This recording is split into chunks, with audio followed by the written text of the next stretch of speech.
I was always a lonely kid, and there was a question in me all the time that I couldn't formulate, and there was also a mystical urge in me at some point, because the only thing we knew was Christianity as children. That was the only religion that we came across, and we were brought up. I was brought up as a Catholic. My father was a very devoted Catholic man. My uncle was a Catholic priest. So I had this mystic streak in me, and at some point, I wanted to become a missionary, and when I was very young. But by the time I turned 16, 17, I had rejected Catholicism because it didn't bring me any answers of my questions. Who am I? What's the point in life?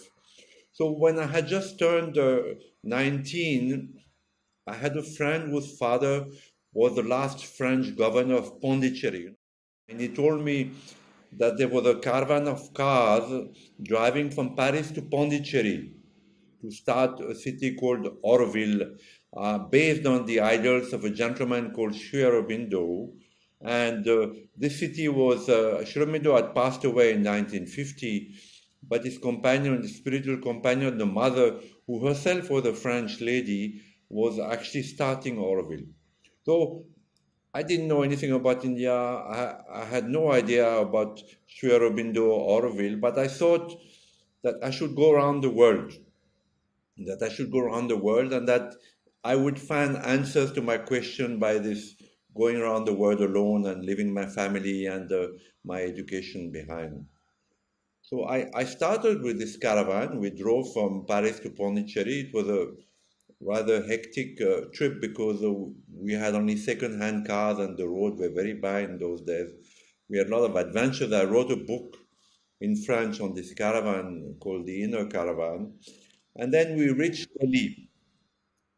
And I spent my first night in Delhi in the Sri Aurobindo ashram. I don't know if you know Delhi. Now, today it's a huge compound called the Mother School, one of the best schools in India.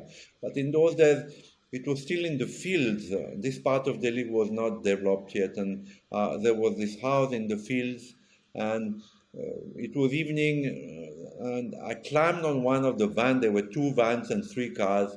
I climbed on one of the vans and opened a book of Sri Aurobindo, and I read a few lines, and I had a deep spiritual experience that I'd come home.